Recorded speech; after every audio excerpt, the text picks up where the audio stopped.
As part of our ongoing scrutiny of the Foreign Office, the Foreign Affairs Committee is very pleased to welcome Yvette Cooper, the new Foreign Secretary, and Sir Ollie Robbins, who we're very grateful to see again, having seen him last week. We have a lot of questions, as you can imagine, Foreign Secretary, and we are going to try and be disciplined, and we want to be able to get all the way through to Sri Lanka, which is the last question. So we're going to try and keep it'll be a little bit quick fire, if that's all right, just so that we can, because it's our first session and we want to be able to just sort of cover as much ground as possible. And obviously, as you as your priorities become more clear and so on, then we may end up focusing perhaps next time more on one particular topic. But we thought we would start with this format, if that's all right with you. Yeah. Great. So I thought I would begin by just asking you, what does a progressive foreign policy look like? Thank you, Chair, and thank you very much for having me. It's a great pleasure to be here. As a former committee chair myself, I have a huge respect for the work that select committees do, and always had a slight feeling that maybe it was calmer when I would sit and answer questions from the committee, but thank you very much. So I think, look, our job, and my job as Foreign Secretary, is to make sure that the partnerships we build abroad make us stronger at home. And that means focusing on our security, on our prosperity, and also on our values. And I think in each of those areas you can see actually progressive elements. So our security is the bedrock on which all other opportunities are built. If we don't have national security, we can't enjoy any of the other opportunities. If we don't have border security, then we lose cohesion in our country. And for our prosperity, that has to mean the prosperity of the whole nation. So it's why, for example, when we're championing trade and investment from across the world, we're championing all the regions. It's why mayors from across the country have been part of our economic diplomacy across the world to get investment into every corner of the country. And I think for our values, it's about respect for the rule of law and also our shared humanity. And that's why, for example, with the Hurricane Melissa hit Jamaica, we were swift to make sure that we could provide a direct humanitarian response because of that sense of the values we have towards other countries in the world as well. So in the end, all of those things we do feed through that security, prosperity, and our values woven together. We are stronger as a country because of the partnerships we build abroad. I think for some less progressive approaches are about saying, do you know what, we just can be isolationist, we don't believe in those partnerships. We do believe in them, and we believe in that international respect for the rule of law and countries working together to support each other in the face of collective threats. Very good. Chancellor Merz said about Ukraine yesterday, for the first time since the war began, a ceasefire seems possible. So we're getting lots of very positive briefings about Ukraine, but we're not getting any detail as to what it means. And I wondered if you were in a position to be able to help us, and to be able to help us about, if there is a plan emerging, what role will Britain play in that? So I think part of the reason that you're keen for more details because those discussions are still underway as we speak. And I think it is a very important process set of discussions that are taking place at the moment. No one wants peace more than the Ukrainians after everything they have endured over the last several years. But of course, we also need it to be a just and lasting peace. It cannot simply be an opportunity for Putin to pause and come again. And so therefore it has to respect the strength and sovereignty of Ukraine and also the security of Europe, the security of the UK, but the security of Europe more widely. We know that the threat from Russia is broader than the threat to Ukraine itself. It's also the threat to Europe, and so that's why that is part of it. But look, you'll have seen some of the discussions around that we've had over a long period of time. The reason that the Prime Minister set up alongside France, the Coalition of the Willing, was also to talk about the kinds of security guarantees that need to be in place. We talked about some of the financial issues, the Russian sovereign assets and those issues as well. Of course, there are a lot of details, but ultimately, this also has to be about Ukraine's sovereignty, and what matters for Ukraine has to ultimately be decided by Ukraine. We have been reading that progress seems to have been made on security guarantees. And it was for that reason I was asking, given that that seems to be what's being briefed, if there are to be security guarantees, if it does look like it's getting more concrete, what role are we playing? So we are obviously the leading part of the Coalition of the Willing. And that has involved discussion between the effectively defence ministries and armed services across different nations that are all ready to be part of the Coalition of the Willing. So the UK is clearly a central part of that. And we've had discussions across other European nations. And we've also been discussing with the US what role they would play in terms of backing up, providing that backup for the Coalition of the Willing and providing those security guarantees.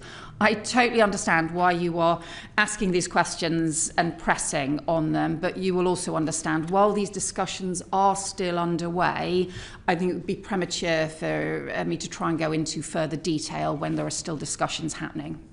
It's difficult though, because certain things get briefed. Of course. You know, Article 5 and and that this is an offer from the United States that might be withdrawn if it isn't agreed to. So these tantalising things are put into the newspapers. But as the Foreign Affairs Committee, when we're trying to hold the Foreign Office to account, we're told we can't be told even that.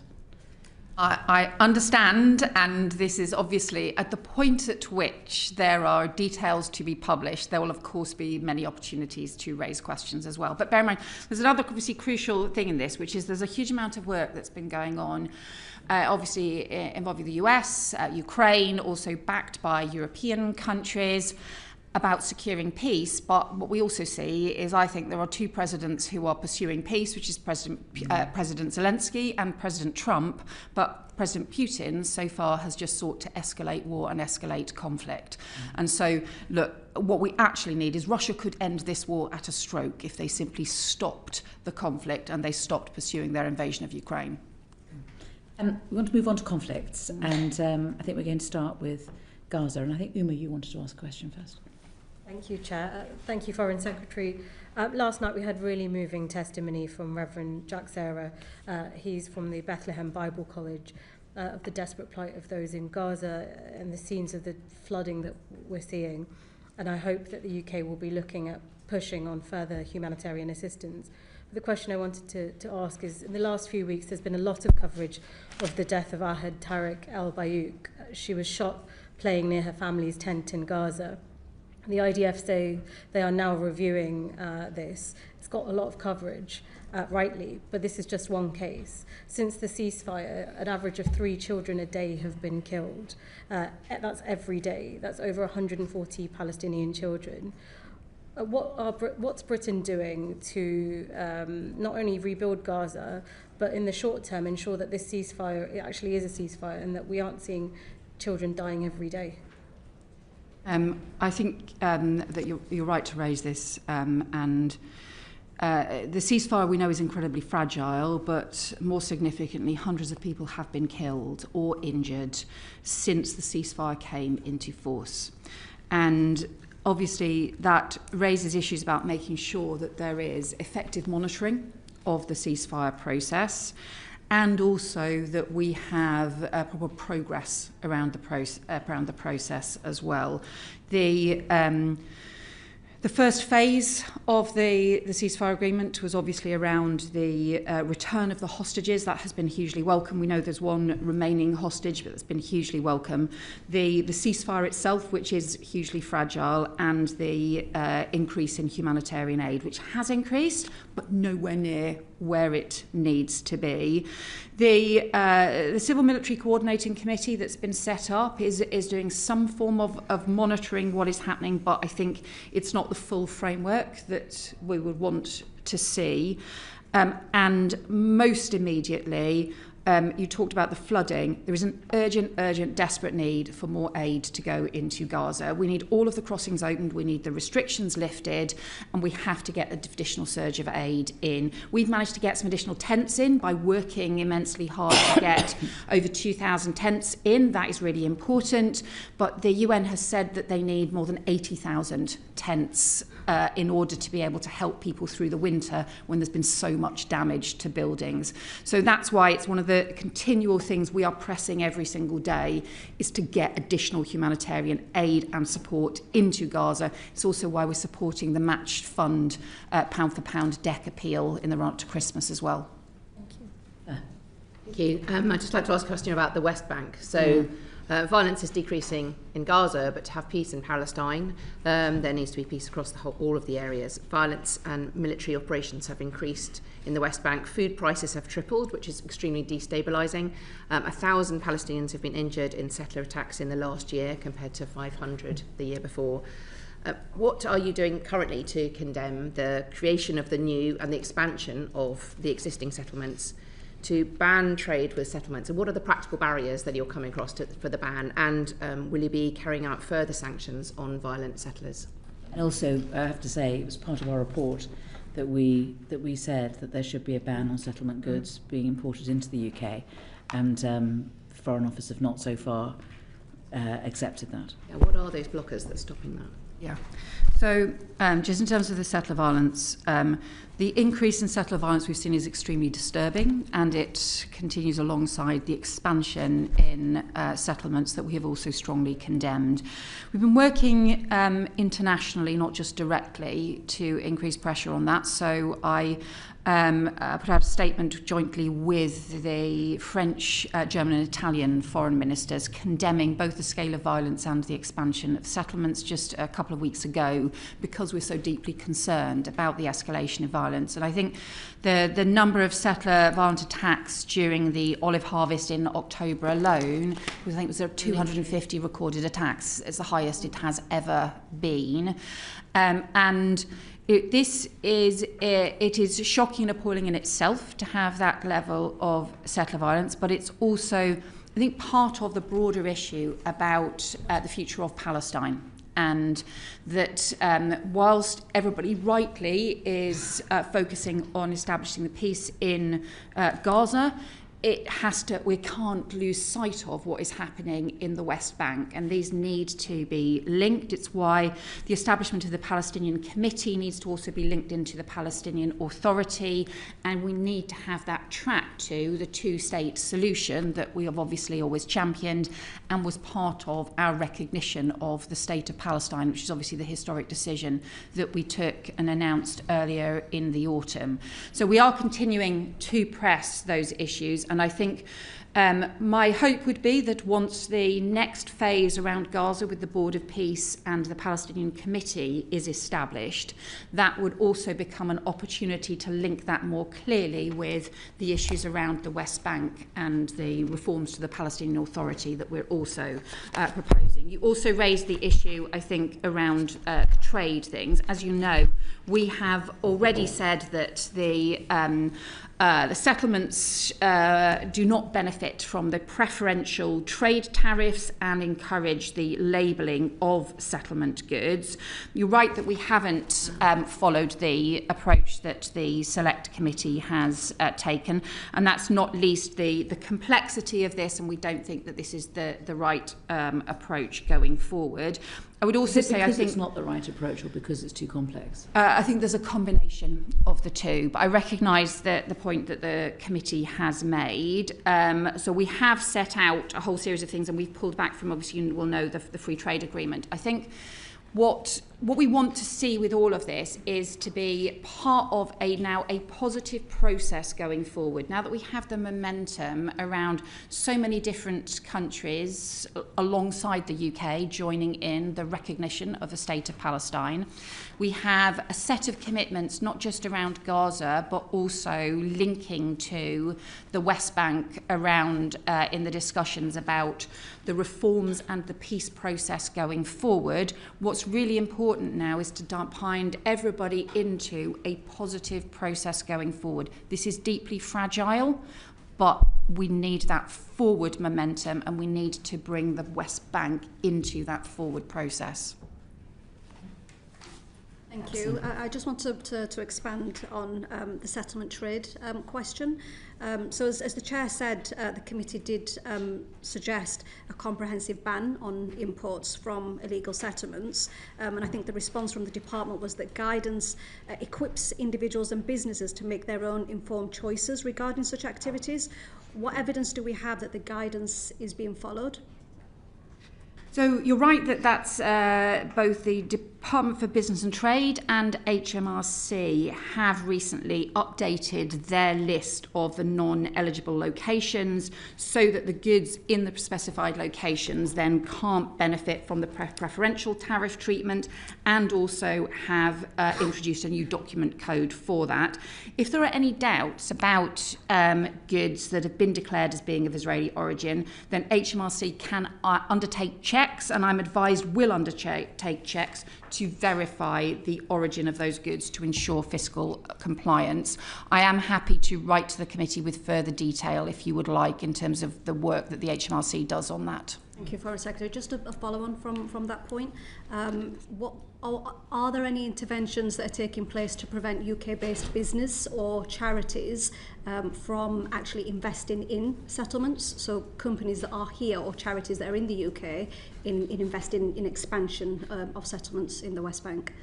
Well, clearly we see those as illegal settlements as well, so it is important that that is recognised. Should not be investing in settlements. So obviously some of these issues are DBT issues as well, so I'm very happy to provide you with further written information on that.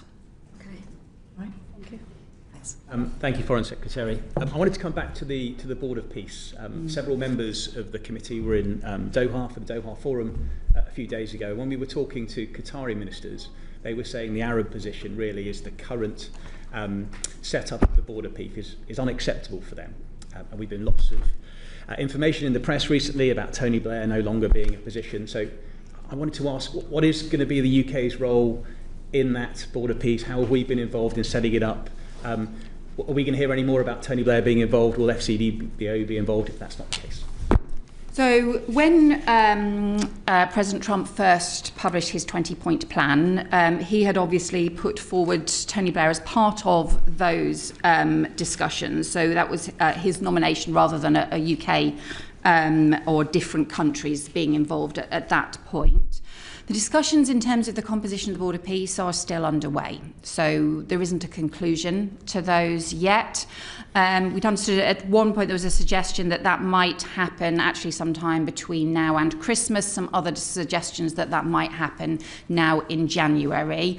I would say my personal view is that we need to move forward as rapidly as possible, but the Board of Peace should happen alongside the Palestinian Committee, because it's crucial that the Palestinian Committee is able to actually run things in the practicalities of services in Gaza. It's this principle that Palestine should be run by Palestinians. That is hugely important. What the Board of Peace does then is provide the overseeing of the peace process more widely.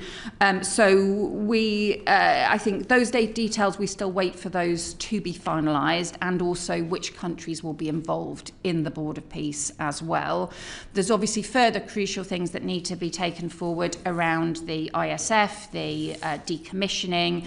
But again, I would say, I think underpinning all of this has to be the huge expansion of humanitarian aid, and we can get on with that right now. Absolutely. And going back to the ISF, which you mentioned, UK has sent some personnel, I think, to work alongside the Israelis and the Americans at the Civil Military Coordination Centre. And we've also had lots of proposals from countries like Turkey, Pakistan and Indonesia, I think, to provide troops. Why is it taking so long for the ISF framework to be established? And what is the UK's role in the CMMC, and what do you envisage our role to be in any future ISF?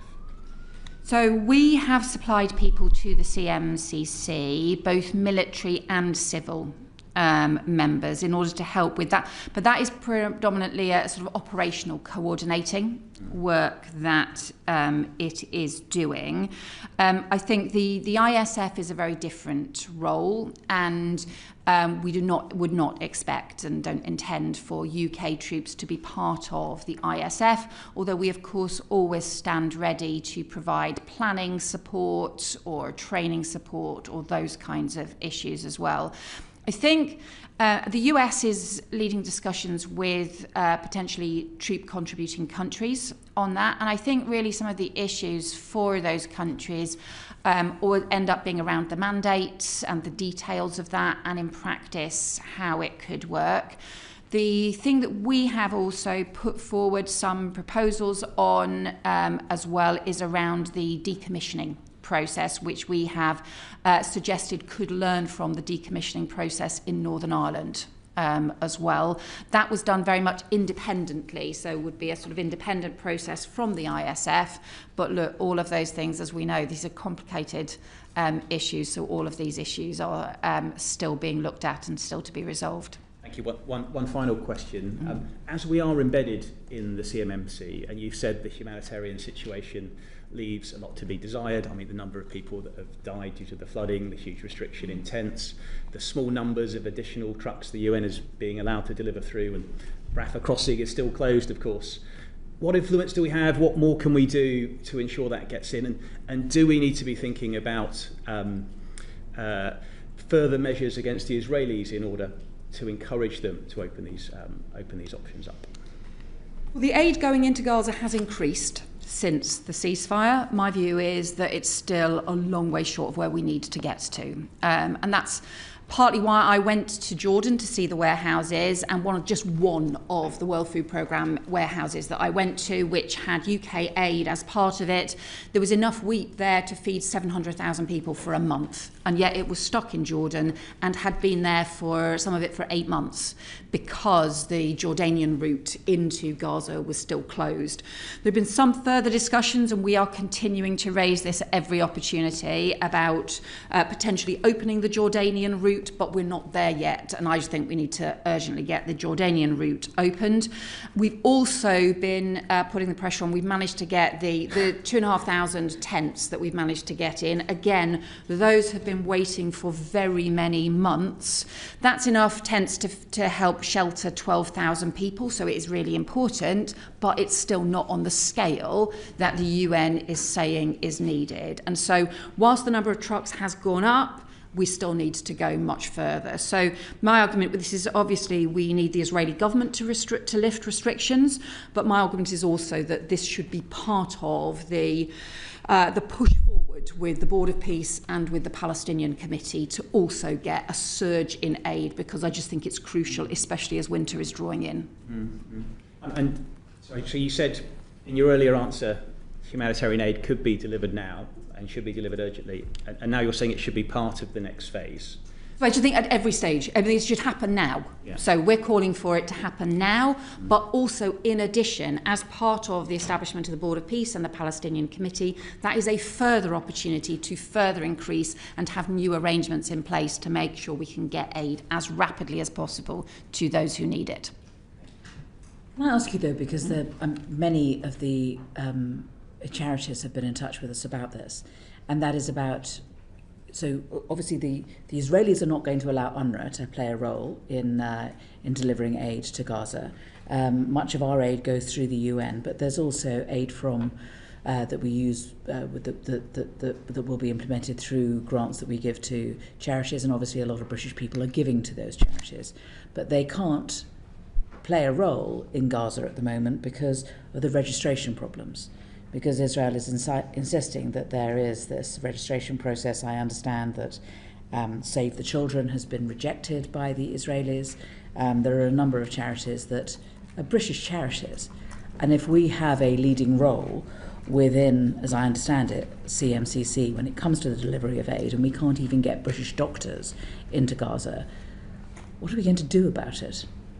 I have raised this exact issue about the registration of charities directly with the Israeli Foreign Minister, and we have raised it continually with the Israeli government and also through the CMCC and with all those involved in the process. We will continue to raise this. There are a lot of very good, very well experienced charities who need to be able to operate, and we're just preventing very practical improvements, practical delivery that could take place now by the continuation of these restrictions. So the UK government's strong view, my personal strong view, is that these restrictions on charities need to be lifted. We need to get them in. Yes, thank you. Thanks, Foreign Secretary. I just wanted to ask you a further question just to get a bit of a better understanding about our role in the CMCC. You mentioned that we have civil and military personnel out there. Could you provide a bit more detail about how many individuals we have out there and what kind of briefings and how regularly you're getting briefings from them about the work that's going on? So we currently have 15 people in there. Those are predominantly military staff, but some are civil as well. But it does vary because people go maybe for short periods of time and the rotations and so on. So as of today, I think there are 15 people there. I think the role, this is a transition role, is the reality, I think, of the CMCC as the planning takes place for the Palestinian Committee and for the Board of Peace. So some of what it has been doing is generally some of the practical issues around some of the planning for the humanitarian aid, some of the planning for the next steps on the ISF and Palestinian police and so on. But I think the reality is that the CMCC is not going to be what delivers the next stage in the 20-point peace process. It's a transition. Just because I understand that, I mean, they suggest that something like 24,000 trucks of aid and goods have gone into Gaza since, and I think they said that at the end of last month. Obviously, you know, you've expressed that more aid has got through, but concerns, we all want to see lots more aid getting through into the people who need it. Just trying to understand, given that we've got approximately 15 personnel there, are you getting regular briefings from them, or are you planning perhaps to visit the CMCC yourself, given its important role in this interim transitional phase? So yes, we do get regular briefings. Some of the issues around the truck monitoring, the target was part of it was, I think, 250 UN-related trucks a day. That is sometimes being hit, but not being consistently hit. But I actually think this is much more than just the number of trucks. We know that there are some commercial trucks as well, but the total number is not delivering the scale of winter support that we need. So I think part of the reason we're continuing to press the issues around the humanitarian aid is because it needs to be relative to the need on the ground, not simply about that the process is increasing. It's good that the trucks have been increasing, but we're still nowhere near enough compared to where we need to get to. Okay, thank you. Can I ask one final quick question just on this? Because you mentioned in an earlier answer the broader issue about the future of Palestine and moving towards a two-state solution. I just wanted to ask you about the Palestinian Authority. I understand that the government provides funding to them. I just wondered whether you could provide a bit of detail about how much funding we've provided since July of last year and what the plans are for next year. And if there's any work that you're doing to ensure that the reforms that we need to see around education, as you know, many of the textbooks contain anti-Semitic content, and making sure that all forms of pay to slay and the new guises that they're being paid under are stopped. Yeah. It's a quick question. Yeah, well, but an important one. It is an important one. Let me write to you about the precise detail for the 18-month period so I give you the right figure. There are some specific reforms, including around the education textbooks, including around welfare reforms and so on, that we are absolutely just monitoring the details because, and I've spoken directly to President Abbas about those and the commitments the Palestinian Authority have made to drive those reforms through. Those are crucial. In addition to that, we are also providing further expertise on the kinds of reforms that we think are needed more broadly, because although there are some particular, most kind of challenging issues that absolutely need to be reformed, there are broader reforms that we think we need to make, that the Palestinian Authority need to make in order to be part of this peace process more widely, and happy to write further on that to give you more detail, more time. Thank you. Thank you very much. Thank you. Sorry to cut you short. Sir John. Foreign Secretary, if I might move you on to another issue. This committee, you might be aware, has pressed strongly for the appointment of an envoy for arbitrary detention. And we also requested that the Foreign Office set out a rough criteria of what would qualify. Your predecessor was reluctant to give the criteria, but did say that the Foreign Office was working at pace to make an appointment. I wonder if you could say a little bit about how you see arbitrary detention and how to define it, and also when we can expect to see the appointment. I do want to introduce this appointment. I think it's important and I think it would be very valuable. So we are taking that forward, also looking sort of more widely at some of the envoys, but I think this is important, and so we will be making that appointment. More widely... I'll just ask when... Your predecessor said working at pace. So and I hope you will appreciate that obviously sort of post-reshuffle that's obviously has added to the time to do this. So, but I can tell you that those discussions are underway. So obviously would try to do so as swiftly as possible. In terms of the definition, there isn't really any agreed international definition of this, and some of this is also reflects different kind of legal approaches and so on as well. And the FCDO doesn't really have effectively a fact-finding ability to assess individual cases. What we can do, however, is strongly take up consular cases, as we have obviously been doing around Jimmy Lai, where we are calling for his immediate release. And there are other cases where we have people who need to go through a criminal justice process in different countries, but we still provide them with important consular support through those processes as well. Thank you. Well, I wanted to raise the specific case of Jimmy Lai. Yeah. I mean, you made a very strong statement in the chamber yesterday. You told us that you had called in the Chinese ambassador. But previous cases where releases of individuals held have been obtained have been achieved by applying some hard pressure and holding out the prospect of better relations if the release can be obtained. So can you tell us what actual actions that you can take to put pressure on the Chinese authorities, and in particular whether or not you and the Prime Minister would make it clear that a visit from the Prime Minister can only go ahead after the release of Jimmy Lai? So we have obviously, as you're obviously there for the statement tomorrow, been very strong in our condemnation of this clearly politically motivated prosecution, and also called for the immediate release of Jimmy Lai. He is 78, and there are immediate humanitarian concerns here. And even simply on a humanitarian basis, we would urge the Chinese authorities to release him immediately. He has already been incarcerated for 5 years, in addition to our grave concerns about the national security law and the way in which this violates the declaration that was signed jointly by the UK and China. There is a period now between the verdict and also the sentencing, in which we are making these representations in the strongest of terms, and also in which we are coordinating with other allies as well.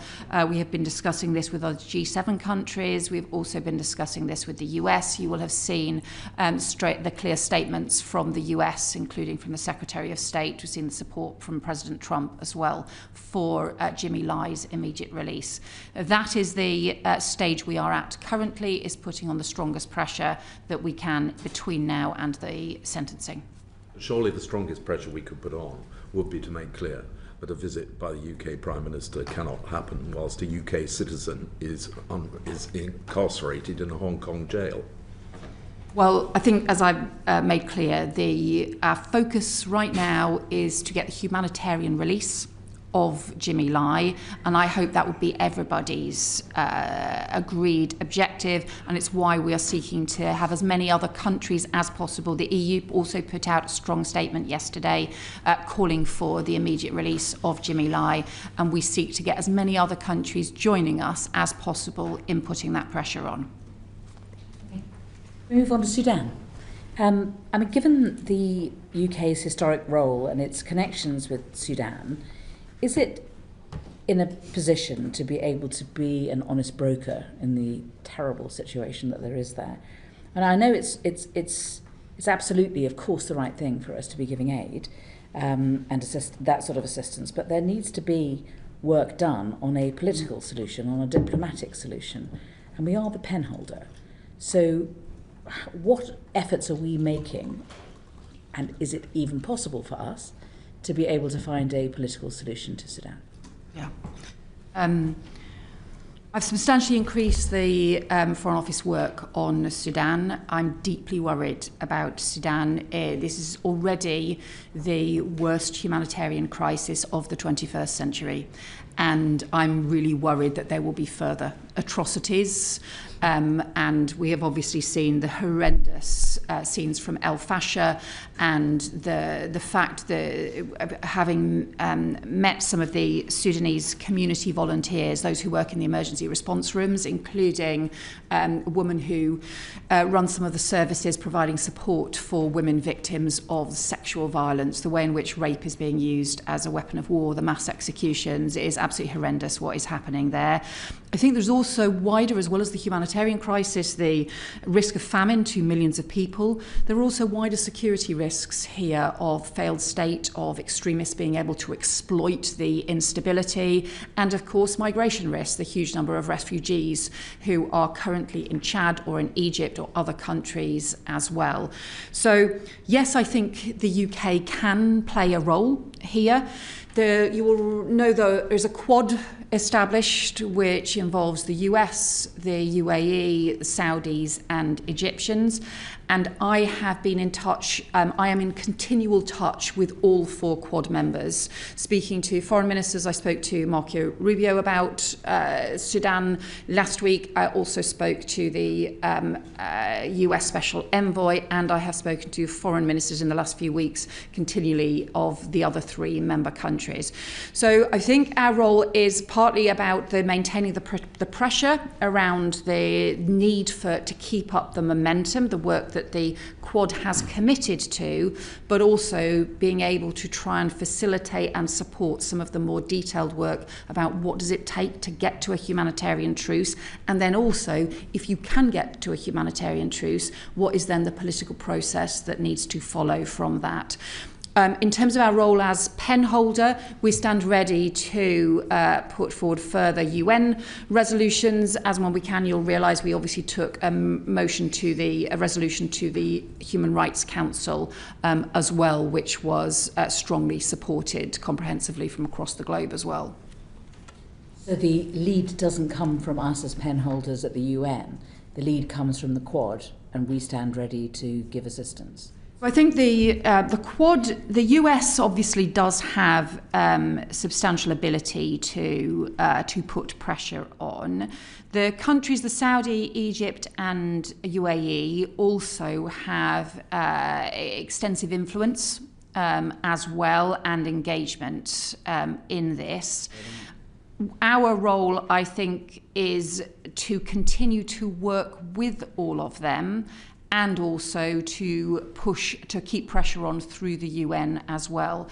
So the crisis that's happening in Sudan is so complicated and is at risk of getting worse, and the fracturing and fragmenting of the different sides and the the willingness to pursue atrocities as well, is this requires, I think, the kind of broad international engagement. What I have called for is that we should have the same level of international engagement and energy around Sudan as we had around Gaza. In the run-up to the ceasefire in Gaza, we had huge international engagement from a range of different countries right across the world. Clearly, there was the crucial role played by the US, but also the role of the Arab League. There was the role of other countries like the UK who signed up to the recognition of Palestine. So all of those countries all being part of something together really mattered. I think we still need to see that on Sudan. Thank you. With 12 million people displaced, 150,000 people killed in the conflict, and over 30 million people requiring humanitarian assistance, you can see exactly why you are putting such priority on this. You mentioned UAE being part of the Quad. I'd just like to ask a question about UK arms export licences. So it's alleged that there's identification of British armaments on Sudanese battlefields that have been exported via the UAE. Have the UK government reviewed its assessment of those UK arms export licences? And what representations have you made to the UAE government on this matter?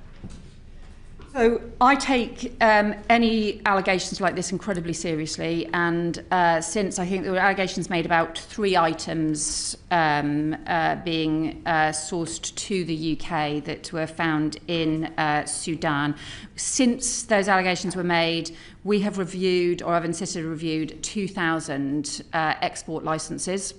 And in those 3 cases, the case of those 3 items, they were not covered by current licences, by any current licences over the last 5 years. I think there was a seatbelt, a target, and an engine component. None of those have been included in current licences, export licences from the UK. However, if there are any further allegations that are ever raised, I will take them immensely seriously. We do have very strict rules to prevent any diversion as well. Then more widely, I have discussed issues around weapons supplies to Sudan with all the members of the Quad, so with the UAE, with the Saudis, with Egypt, and also with the US as well, because obviously some of what we need to do is to be restricting any weapons going into Sudan.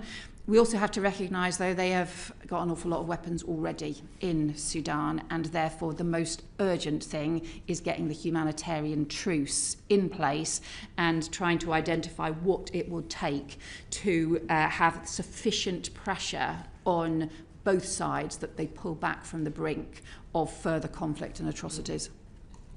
And talking about the current potential atrocities, what immediate actions are you taking to ensure that the atrocities witnessed in El Fasher, which you mentioned, are prevented from occurring in Kordofan? Yeah, right now. This is the thing that actually really worries me most. Of all of the different things that I deal with at the moment, this is the thing that worries me most, because we have seen horrendous atrocities take place, and there is, I think, a real risk of further atrocities. That's why we are, we are seeking to maintain the pressure. We announced new sanctions on RSF members around the atrocities that have taken place in El Fasher. We're ready to use any of those levers that we have in order to put pressure on. We have also, as part of the Human Rights Council resolution that we put forward, was also about a fact-finding mission, because as Tom Fletcher has said, the El Fasher is a crime scene, and therefore we need to also be able to gather the evidence of the atrocities in order to hold people to account. And to be clear, whether it is through sanctions, whether it's through fact-finding, whether it's through the work, through other international work, that there must be accountability for atrocities. But that also ultimately it needs the truce. We want to see a ceasefire, a permanent peace, but immediately can we just get a truce that pulls back from further conflict in the Kordofans right now in order to prevent further atrocities taking place. And that's what a lot of the discussions, that's why the conversations that I've had with Masad Boulos, who is the US Special Envoy, and also Marco Rubio, you'll have seen both the US Secretary of State and the President, and President Trump also expressing deep concern about the scale of atrocities taking place. So just trying to get the maximum pressure on. We also have the UK Special Envoy as well, who has been engaging with the SAF as well as the issues around the sanctions for the RSF. So we are engaging on both sides to try and put maximum pressure on. Thank you. And you mentioned the peace process and the political process. It's constantly raised with me and others that there aren't enough women involved in this process. It's when you see the peace talks, it's a lot of men going in and out, and the women of Sudan are absolutely feeling that they should be involved. We've got very good experience of involving women in the peace process in Northern Ireland, which has been shared a lot with women's groups in Sudan as well. So what, as the pen holder, as so involved with the Quad and with other ways, what influence can the UK government bring to ensure that more women, and the right women, are involved in this to make sure that the peace will be lasting and it will be something which will be for all people of Sudan?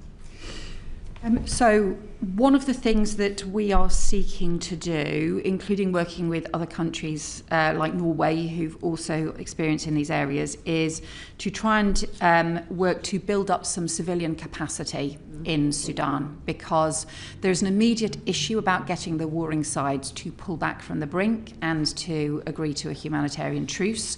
But if it is to be sustained, we need a civilian transition. And that means we need to be able to strengthen Sudanese voices, the civil society in Sudan. I have met with some of those community activists who are just showing incredible bravery at the moment by providing response through emergency response rooms. It is crucial that women's voices are a central part of that. So as part of the work we look to do to try and build some civilian capacity, as part of also the 25th anniversary of the Women, Peace and Security resolution at the UN, which the then Labour government was a crucial part of establishing that resolution.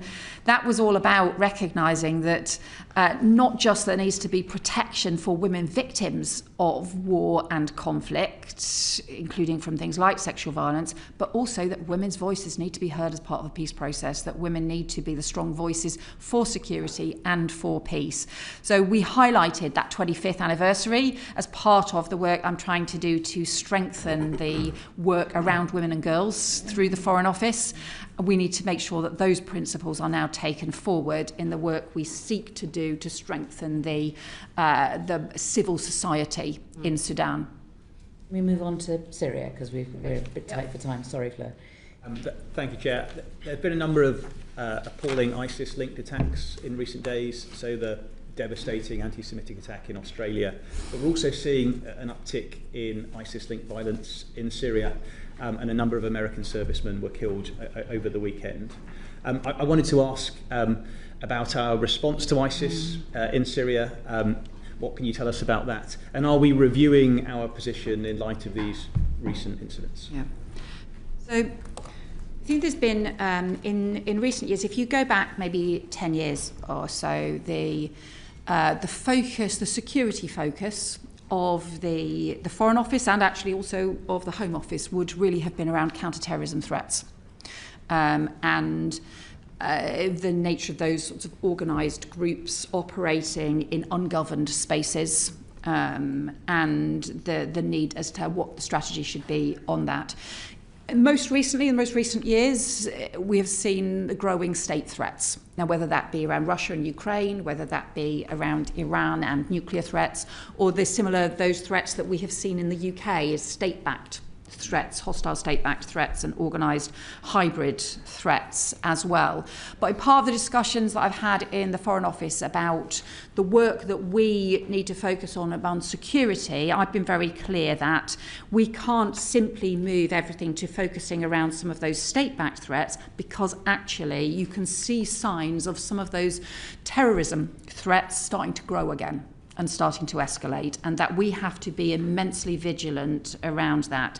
In terms of Syria, we, I think, want to continue our engagement with the Syrian government. This is an opportunity with the Syrian government to help them deliver a more stable, free, prosperous future for Syrians, but also to help establish effectively a governed space that is safer and that allows us to work together to tackle those organised extremist threats.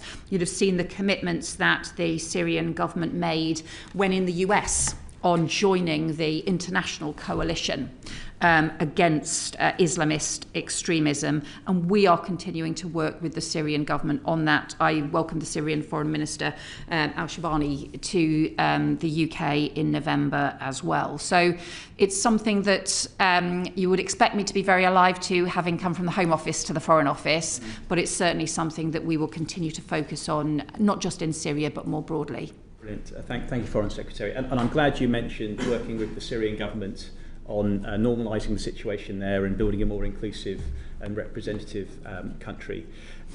One final question on this issue. If you could say a bit more about our work on those issues around governance and supporting the Syrian government, and also when might we see a UK embassy be reopening in Syria to support that wider effort? So we want to continue to keep increasing our engagement with Syria. We are continuing to offer them support on the political transition. Rightly, you talked about it, this needs to be inclusive, and they need to ensure that as the sort of democracy and the governance develops, that it can be the government can be fully inclusive and also protect human rights and deal with sectarian violence as well within Syria, and we continue to engage with them on that. We are exploring options for a more permanent UK government presence. We are continuing to visit, we're already regular visitors to Damascus, but that is something that is under consideration. Thank you. Let's move to the States. Edward. Thank you, Chair. Foreign Secretary, I wanted to ask about the US National Security Strategy document that was published earlier this month. It talks about restoring Europe's civilization and Western identity. It talks of Europe facing the prospect of civilization erasure and facing the loss of national identities and becoming a majority non-European. I was wondering whether or not you agree with that assessment. Obviously, look, this is the US National Security Strategy. We published the UK National Security Strategy in the summer, so we take responsibility for our approach. The US will set out their national security strategy.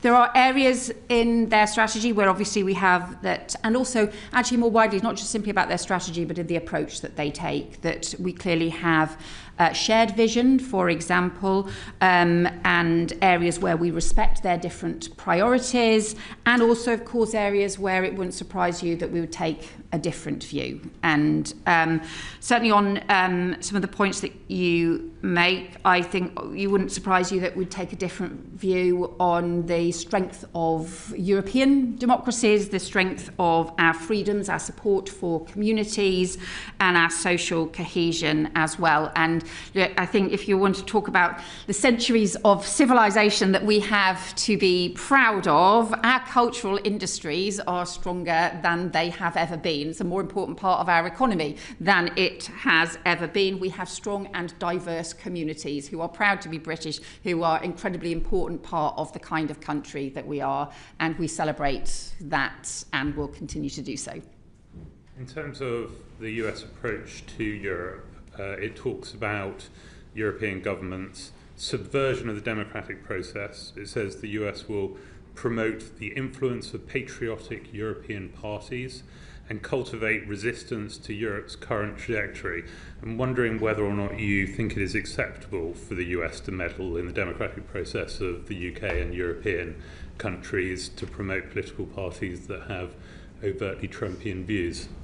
Well, I think, look, we have... when we work with different long-standing allies, the US is a huge long-standing ally. We have very deep cooperation on intelligence, on security.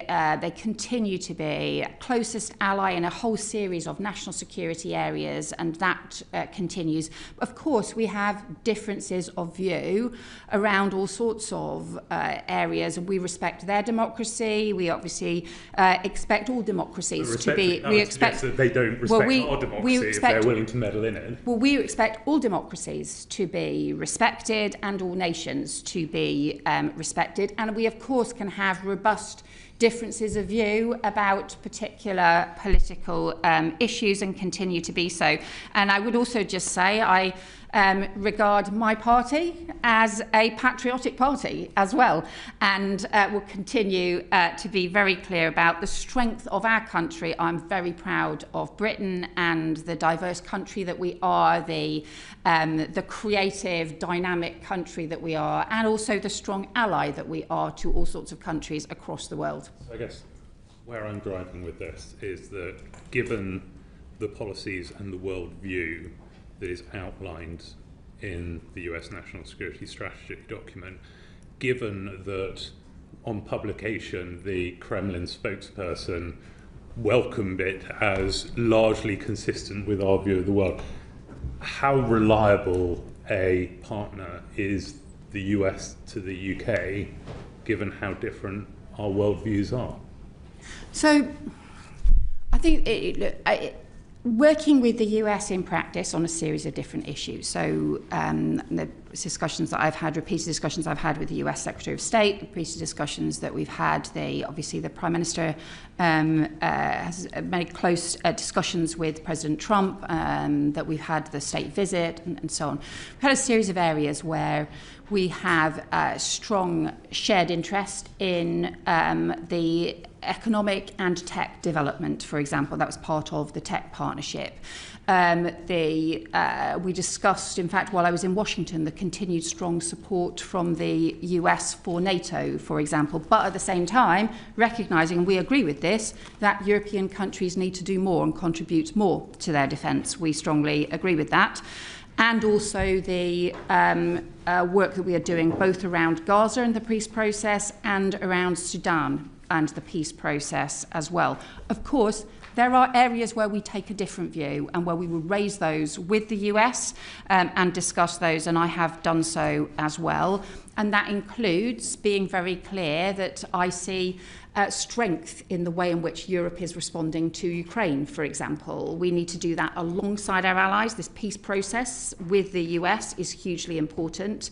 But I think that the work that European countries have been doing in order to respond to that Russia threat is immensely important. Well, I agree with you on the need for Europe to spend more and do more on defence. I'm just wondering, when you're talking to the US about NATO, given the national security strategy, so he says that the US stands ready to help, potentially through more favourable treatment on commercial matters, technology sharing and defence procurement. That doesn't really extend to the full gambit of NATO responsibilities. So in a Trumpian presidency, how confident are you in the US fulfilling its Article 5 obligations?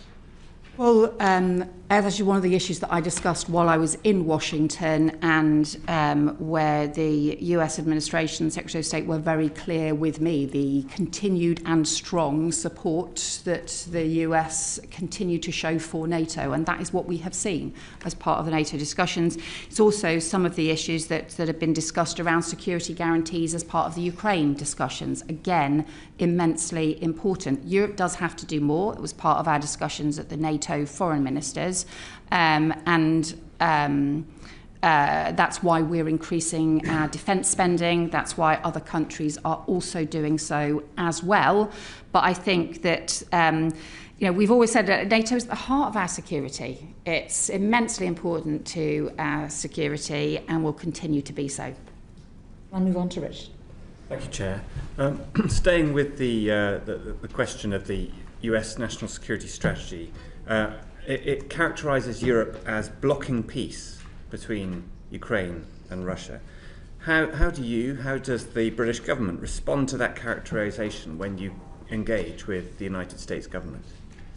So we can discuss areas that we agree and also areas that we disagree, and that's, I think, always been the case. I've just been very clear publicly that I see Europe's response has shown considerable strength in the way in which we've had so many countries, actually not just in Europe but really across the world, being prepared to join the coalition of the willing that the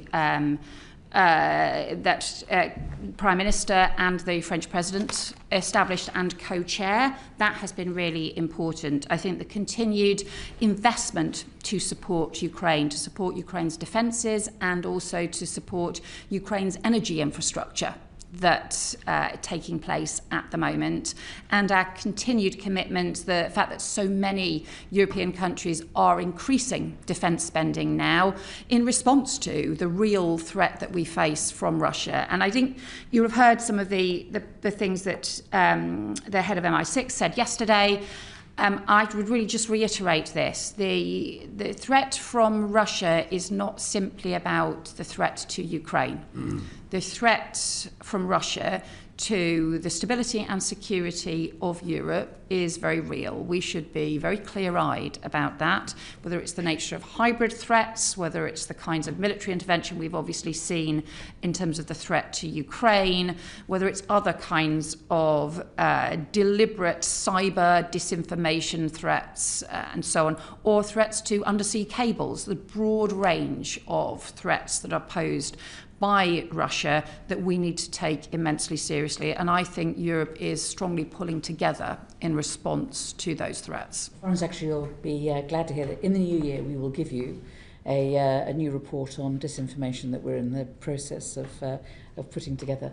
And before I move back to Ukraine, I think you had a question on United States, and then I'll move back to you on Ukraine, if that's all right. Just very briefly, following on from the other questions about US policy, there seems to be a pattern of attack by the US government on British Muslims, in particular on the Mayor of London. I'm a very, very proud London MP, proud of our diversity, as you mentioned. What would you say and comment about those attacks on our Mayor and the false information given about our fantastic capital city? Yeah, I think Sadiq Khan is doing a brilliant job as London Mayor. You see he's delivering for Londoners, and we see the strong support of, in many surveys, London being rated as the best capital city to live in anywhere in the world. So I think we see the rich economy, the strength of our communities across London, and I strongly support the work the Mayor is doing. Well, we've got 3 London MPs on the panel here. We agree with that. Richard. Foreign Secretary, you spoke a moment ago about security guarantees for Ukraine. We've heard overnight some quite positive words said about US security guarantees, described variously as Article 5-like, very strong guarantees, platinum standards. Chancellor Merz said US security guarantees are remarkable. Please, could you describe how these security guarantees might operate and what the UK contribution might be to them? So I'm going to just, I think, recognise that some of these discussions are still ongoing. We believe that significant progress has been made on security guarantees, but because those discussions are not yet concluded, I don't want to preempt the conclusion of those discussions. The whole point about having the security guarantees is obviously to ensure that Putin cannot just pause and come again, that it doesn't just become a pause for him simply to rearm, to strengthen his military resources and then launch further attacks, whether it be on Ukraine or on anybody else. And that's why the security guarantees are so important. There has to be some deterrence in this process against Russian aggression. So those are the issues that we are looking at. That's why we've all talked about a just and lasting peace. But I think, unfortunately, apologies to you and to the committee, it would be premature for me to talk about the detail of that at this stage. It would go further than the mere reassurance force that has been discussed up to now. I think, look, we have to all be able to have that confidence. Ukraine has to have the confidence that that any agreement doesn't simply mean that Putin then goes further again 12 months later or 6 months later. But those are also about guarantees for other countries concerned about security and stability across Europe as well. The only other thing I would then just reiterate, and the point that I made at the beginning, is that ultimately, we have huge amount of work underway between Ukraine and the US and supported by European countries. Frankly, I do not yet see commitment from Russia to sign up to peace, and they could do so at any point. They could sign up to a peace process, and actually that is where we need the pressure. That's one of the reasons why we're continuing with the pressure around sanctions on Russia, the economic pressure, and also pursuing the issues around Russian sovereign assets as well. What's about SAFE? I wasn't planning to. But okay. I'm curious then to know about the UK-EU cooperation around arms, and specifically the shortcomings around SAFE that we've seen in recent weeks. Might we see any further re-engagement between the UK and the European Commission on SAFE talks in the new year? Look, the timescale and the cost made this not value for money. We were always very clear we needed a value for money, but as you know, we continue with strong defence partnerships anyway. There's a whole series of different ways, including third country terms that we can be part of, all of those programmes, and we continue to have direct defence agreements and partnerships with a number of different countries. We've seen the new agreements obviously with Norway and other countries as well, but we're not currently proposing to reopen the discussions around SAFE. Isn't it disgraceful that the Canadians can get access to SAFE on the basis of paying in £10 million and euros, and we have to pay £6 billion? I mean, what is going on? You know, we play a leading role in the defence of Europe, and why are we not allowed into SAFE? Well, as I think we've made clear, we're only prepared to be part of arrangements that work as value for money. And I think that has to be a guiding principle for us.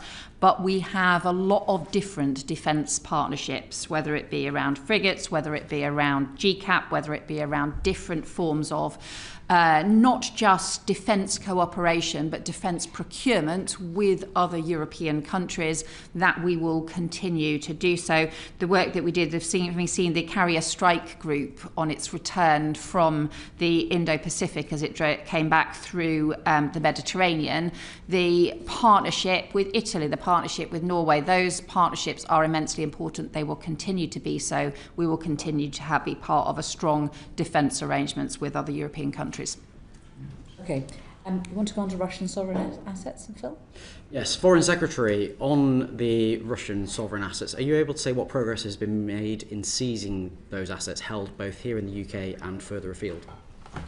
So the assets are frozen, and you'll have seen there was a further vote in the EU Council, I think last week, to sustain the freezing of the Russian sovereign assets. What we want to be able to do, though, is to mobilise those assets to help support Ukraine and to be able to provide the investment for Ukraine. So the UK supports the reparation loan proposal that the European Commission have put forward, and I am continuing to have discussions with other European countries, other foreign ministers, about their support for the making sure that those Russian sovereign assets can be mobilised to support both both military support and also economic support as well for Ukraine. Frankly, I just think that Russia should pay for the damage that they have done to Ukraine, and that's why this is the right thing to do, as well as increasing the pressure on Russia to come to the table. And this isn't just a discussion about Russian sovereign assets. almost 4 years after Putin's full-scale invasion of Ukraine, we're still in a position where the £2.5 billion proceeds of the sale of Chelsea Football Club tied to Roman Abramovich is still frozen. When are we going to see the proceeds of that sale dispersed to support Ukraine? I've been working extensively on this and hope to be able to update the committee as soon as possible on this. At the moment, we have been doing a huge amount of work over the last few months and hope to be able to provide a progress update to the committee very soon. Might it be possible to write to us with a bit more information? I certainly can, yes. Thank you. Thank you. Thank you, Phil. Dan. Thank you, Chair. Good afternoon, Foreign Secretary. You recently warned about an escalation in hybrid threats from malign foreign states who are seeking to undermine democracies across Europe. And I think we've missed a statement in the House of Commons today on electoral resilience because we're sitting in committee. But I wondered if you could tell us how you're making this a priority within the FCDO. Yeah, so I think you'll have heard the statement announced today was about I think a further review now into foreign malign interference into elections, but we have seen this already happening in countries across the world, and I know this is something that you and the committee have been looking into, but if we look at for example, in Moldova, where there were fake websites for political parties with fake policies, deliberately trying to increase hostility towards candidates that, frankly, Russia didn't like. We've seen information being laundered or through news or so-called news websites and then re-laundered through other websites right across Africa, for example, with false information about the Ukrainian president and his wife. So we've seen deliberate things. This particularly we have seen these Russia-backed organisations driving this, and this is, look, there was, I think, disinformation started under the Soviets, I think, probably back in the 1920s. But this is on an industrial scale. At that time, it would have been propaganda leaflets and so on. Now, this is industrial scale. Disinformation, making the most of algorithms and so on in order to be able to destabilise it. Are you satisfied with the response that we currently have in terms of the response across Europe, by NATO? Because it strikes me that beyond fact-checking services, there's very little in terms of hard power or strong soft power that is actually taking place to rebut some of this stuff. So I think there's a sort of mix of things that we can do, and I look forward to your committee's report as well and to your recommendations. What we are seeking to do now is to coordinate and to particularly coordinate with other NATO allies, but coordinate more widely on this. We've introduced now a whole series of sanctions. I think we have sanctioned, I will correct this in writing if I've got the wrong figure, but in my head we've sanctioned 38 different Russia-backed organisations in the last year for disinformation, malign, deliberately orchestrated industrial disinformation and false information. What impact those sanctions? So we have seen the impact of some of those as a result of those sanctions, them then also losing their platforms and being unable to operate. Now, of course, the challenge with this kind of thing is to then identify when they simply re-emerge somewhere else in the system. So increasing our coordinated monitoring, but also being able to shine the spotlight on them, because some of the way in which they seek to get their power is by hiding in the shadows. shadows. So the very fact of shining a coordinated spotlight on them is an important part of diffusing the power that they have, but also then the process of using sanctions, using those kinds of additional powers and things against them as well, and looking more broadly at how we see this as part of hybrid warfare, of hybrid threats, of hybrid some of the cyber threats and things as well. So that requires a coordinated approach, not just from any one country operating alone, but is why we've also coordinated with some of our sanctions, coordinating with the EU Commission, for example, on some of their sanctions as well. Just one final question from me.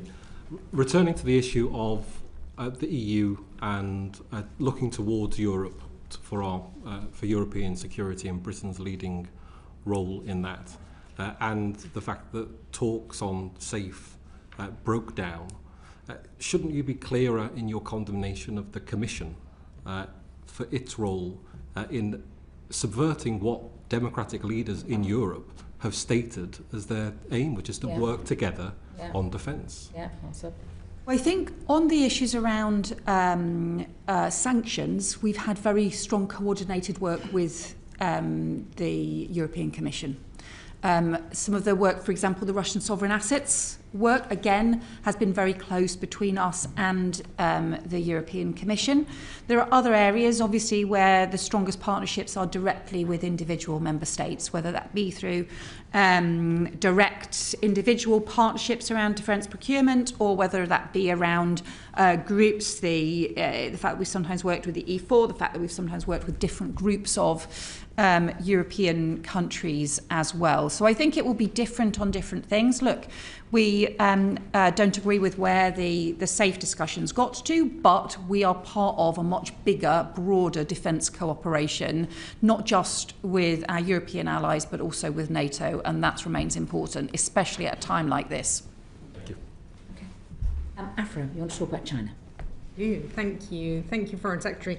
Your predecessor agreed to come before the committee and talk us through the China audit once it was published. However, since then, the committee has not received any update. And of course, your predecessor did make a brief statement in the House to explain why it would not be published, saying instead that small elements would be incorporated into the national security strategy. And we're told that much of the audit is classified. Would you agree that the British public needs to know the contents of the audit if it's to be able to work within the guidelines contained in it? So I think that there are some issues which are security related. Look, given that we have recognised some of the national security threats that China poses, you would not expect us to publish details around that. And I don't think any of the Five Eyes partners have published an overarching China strategy in that way for exactly that reason. I understand that we have offered the committee a private briefing on some of those China issues, and I would extend that offer again to be able to give you some direct further briefing that we may not be able to provide publicly on some of the issues around China.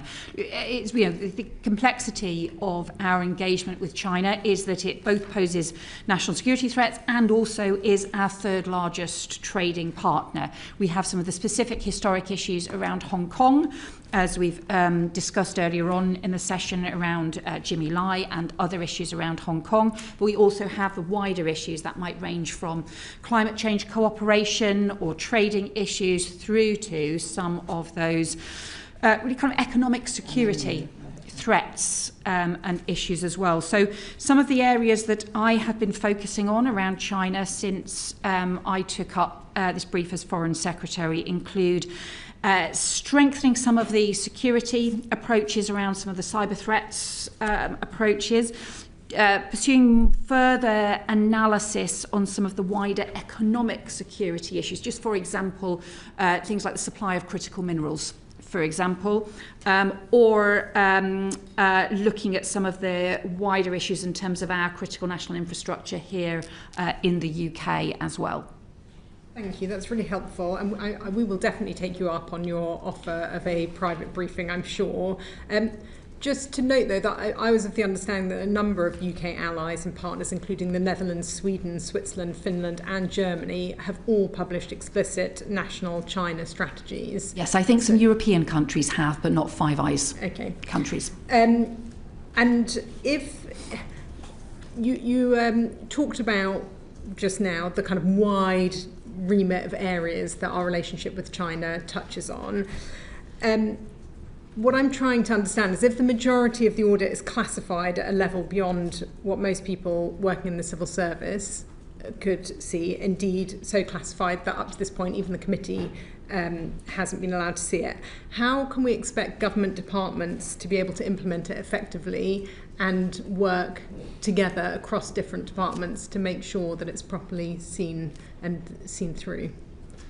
So I think... and I'm so sorry, before you answer that, I think I probably ought to just put for the record that Sir John and I are both Privy Councillors, and we could have a private briefing on this, and thank you for giving the offer again, but because we work as a team, it's quite difficult if some of us had information and the others didn't, and that's why you just referenced, that not even the committee can see the China audit, and although John and I might be able to get a sight of some of it, we're not able to see the whole of the China audit. Sorry to interrupt. And I think my point is not just that the committee can't see the audit, but actually probably most people working in the civil service, you can tell me if I'm wrong, don't have the security clearance necessary to see the audit, and therefore if there are things that need to be implemented and departments that need to be working together, just like to understand how you see that happening. So I think the audit was really a process to drive the approach that the government takes, and also fed into the national security strategy, which is public. It fed into a series of other approaches that are public, whether that be around our trading approaches, whether that be around our national security strategy, and so on. So it has fed into the broader public process.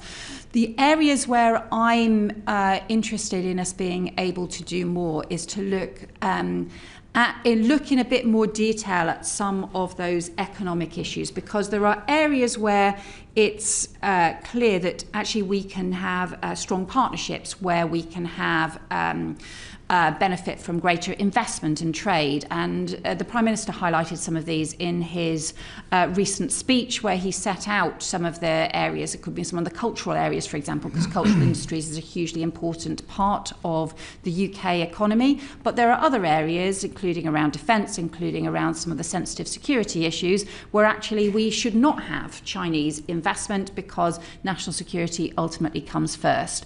So I think us being able to do the further work around some of those areas, and also to look at some of the supply chains around the world, and some of us making sure that the approach, for example, to critical minerals and to our supply of critical minerals doesn't end up being restricted as a result of us failing to understand some of the decisions that China and some other countries are also taking across the world around critical mineral supply. Thank you. You'll be aware that the Intelligence and Security Committee yesterday published their annual report, which highlights the inadequacies of the government's approach towards China. And in particular, the report says that given the extent of the threat posed by China, and particularly that of its interference operations, they're concerned to see the government dragging its heels on whether to add China to the enhanced tier of FIRS, so the Foreign Influence Registration Scheme. Given that China poses the biggest threat to the UK through transnational repression, cyber attacks and malign activities, why are they not on the enhanced tier of FIRS alongside Russia and Iran? So each country is considered separately and differently, because countries obviously in very different circumstances and very different kinds of threats or challenges or opportunities in some cases as well. So it's right that each country should be considered separately. And I think the Security Minister, because obviously this is a Home Office lead issue, the Security Minister has been clear that we keep all of this under review and continuing to look at what the next steps are around FIRS as well.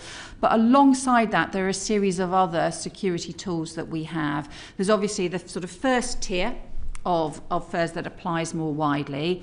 But what we've also been doing is increasing, for example, the training for every single police force on state-backed threats and on transnational repression, increasing some of the intelligence and security investment, the agency's investment, to be able to address some of the state threats and challenges which have clearly grown as well, and also the use of sanctions. So we are increasingly using sanctions. We've just sanctioned 2 China-based entities around cyber threats, for example, and we are also increasing the use of sanctions, including in China and India, around the backing for Russia's war effort in Ukraine and some of the Russian oil and gas operations as well. So we can use the sanctions, we can use other security measures, and also the sort of security and intelligence side of things as well, and also looking at what further legislation might be needed in any of these areas.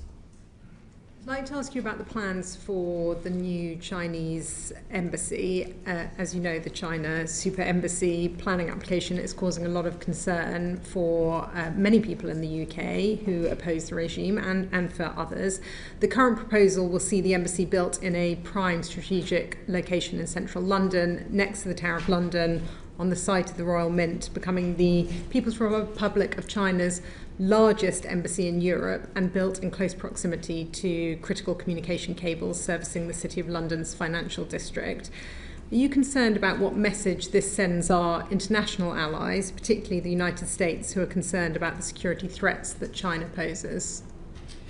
National security is the first duty of any government, and so we clearly take any security issues immensely seriously. Obviously, look, it's part of the diplomatic processes that countries have embassies, and we have embassies all over the world. Countries build new embassies, close old embassies, and so on. So that is not a novel process.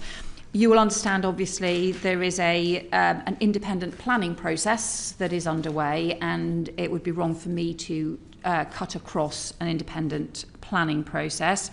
But we also do have extensive consideration of security issues, and as well as the Home Office and also the Foreign Office and also the agencies also involved in the consideration of those security processes.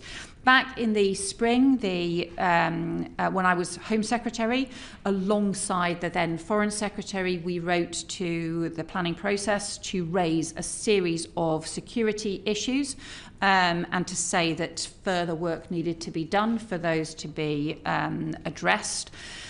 There has been considerable work, not just with the departments, but also with the agencies as well. And also, what you may have seen is also the agreement that the number of diplomatic accredited premises that China has, if planning permission is granted, subject to that being an independent process, then those number of those diplomatic premises would be reduced from 8 to 1.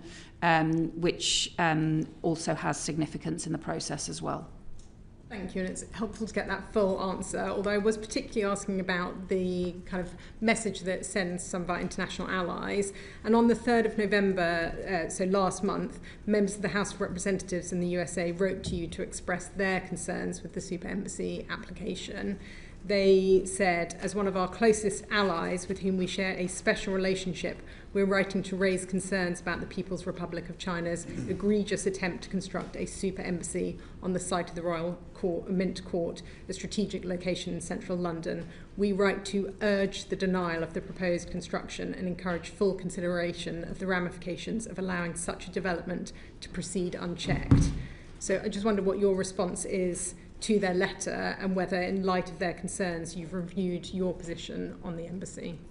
So what I can say is, in terms of our discussions, both our between our agencies and the US agencies, and also between the government, in terms of the UK government and the US government, we have extensive discussions about all of these issues, including about security issues, including about embassy issues, not just in the UK, but all over the world as well. So we have a lot of close briefing, information sharing and collaboration on all of those issues.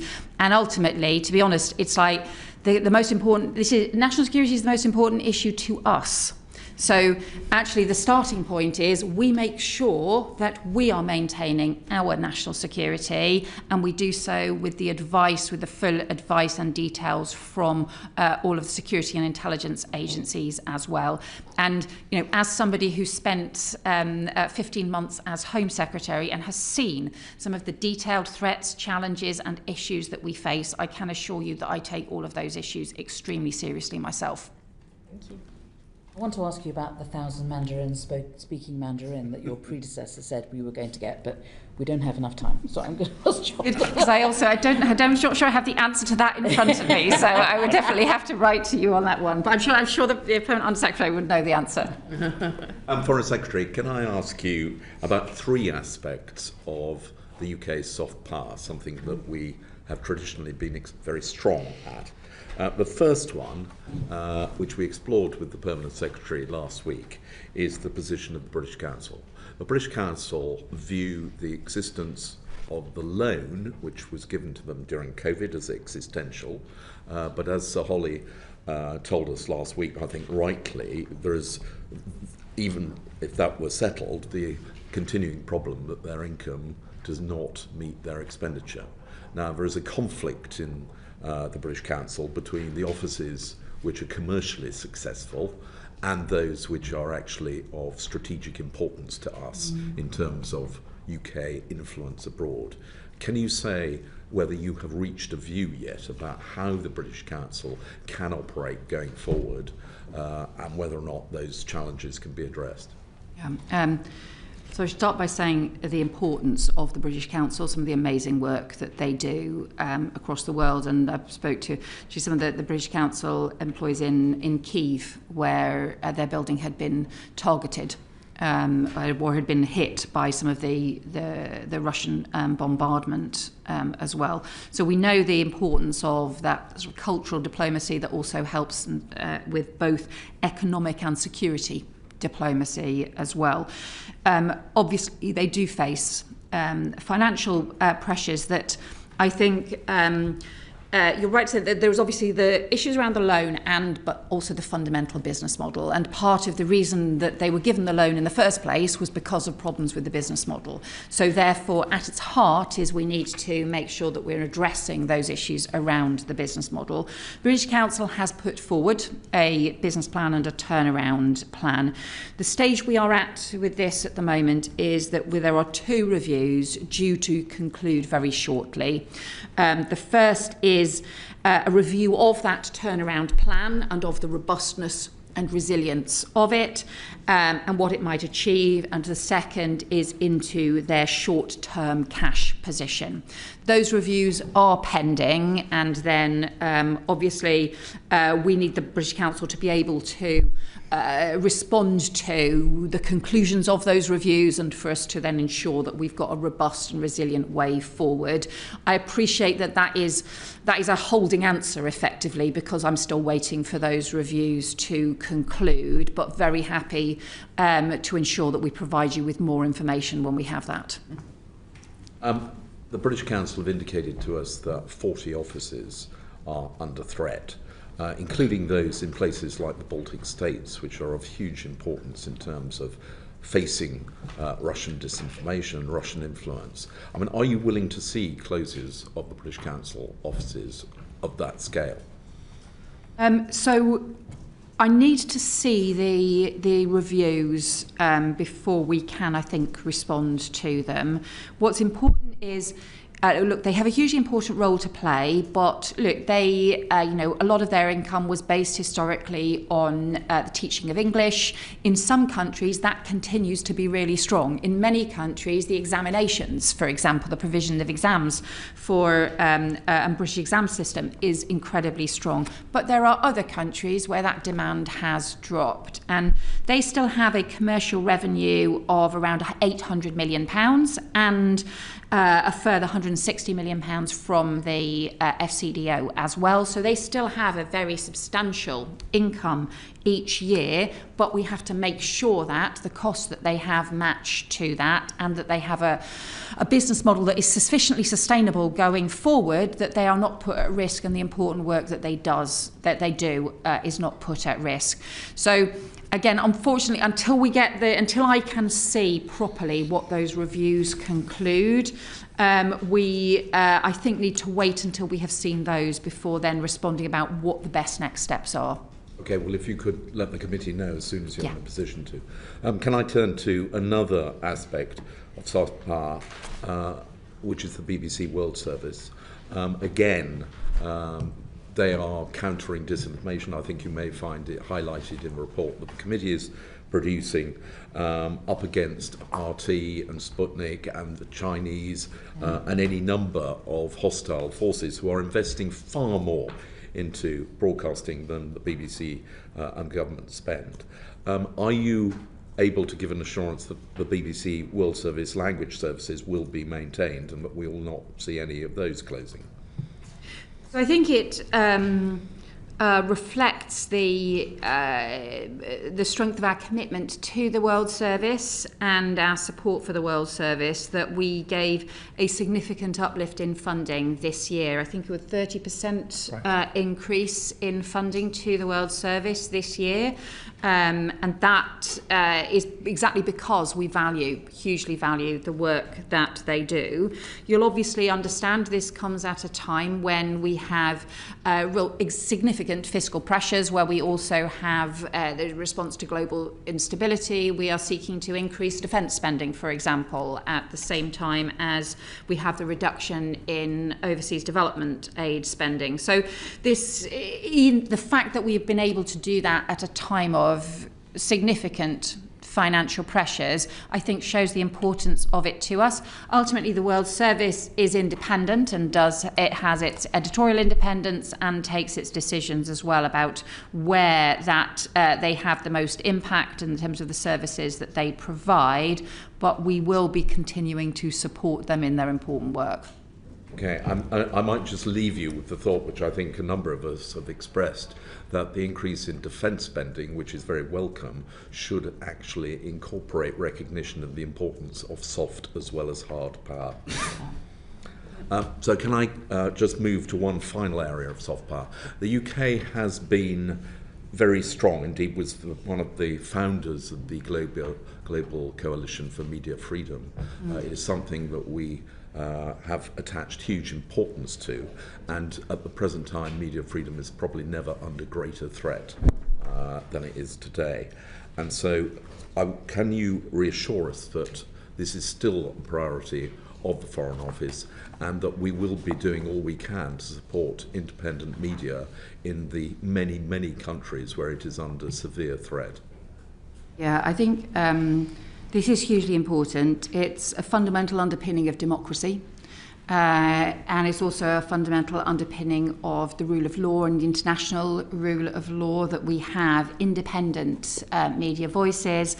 And at a time when we see not just threats to media freedom, but also threats to journalists who have shown considerable courage in some countries in the face of immense pressure and targeting as well. So we are, as you rightly say, still continuing part of the Media Freedom Coalition, and also we've also been doing some further work around the safety of journalists, as well as one of the underpinning crucial parts, including discussions at the UN General Assembly just a couple of months ago on that, and we provide diplomatic support for the OSCE representative for freedom of media and their work and taking their recommendations forward. So happy to provide further information if you would like more detail, but I can assure you that both the broader issues around media freedom and also the safety of journalists as a part of that is a central issue for us. We would appreciate further detail. Just to leave you with the thought that the USAID was of huge importance in terms of supporting media in a number of countries. That is being withdrawn. If there are ways in which the Foreign Office can look to try and increase its support to take the place of USAID, that would be hugely beneficial. We've just come back from Bosnia, and it was very worrying what's going on there. Yeah. Absam. Thank you, Chair. Foreign Secretary, last week we had the Permanent Under-Secretary talk to us about the restructure of the FCDO. So some of the questions I have are in relation to that aspect. Were you aware that the PCS union were under disputes with the FCDO? So I think there is a dispute resolution process that the FCDO has, and the PCS have requested a dispute resolution process. And the response from the FCDO, but obviously Sir Ollie can provide more details on that, has been to propose effectively pre-dispute resolution talks and discussions before it reaches that point. So that's why I think the assessment had been that we are not formally in the dispute resolution process, although that is what the PCS have requested, but that there are further talks and discussions taking place with the HR. Does that mean that the process is going to be paused in line with the protocol? Because I think the protocol does require that discussions would pause any further restructure until the dispute is resolved. I'm going to hand to Sir Ollie for the details of this one. Thank you, Foreign Secretary. As I hope I explained to the committee last week, we're not currently engaged in a restructuring, formally speaking. In the Foreign Office, I was open with you about the plans we have to continue to try and reshape the headquarters in accordance with What's the difference between reshaping and restructuring? No, it's not. Restructuring is the formal HR way in which you achieve a reshaping. There's no difference. Reshaping is English and restructuring is HR. So we're not currently restructuring anybody. And what I tried to explain to the committee last week is that we will be. Have received an at-risk notice, so presumably there has been some discussions in relation to restructuring. Otherwise, staff members would not have received those letters. Yes, Ms Mohammed, I tried to explain to the committee previously, we have undertaken 2 restructurings so far in 2025 at the 2 most senior tiers of the organisation at headquarters, but we are not currently engaged in a restructuring process. Okay. It sounds to me like there is some sort of restructure taking place there. I'm not sure if it's just semantics here. Is there a strategic overview in terms of deciding where staff are going to go? I'm not sure if this is for the Foreign Secretary. Are you looking at things on the whole rather than deciding bit by bit that certain staff members will lose their jobs without doing a full review?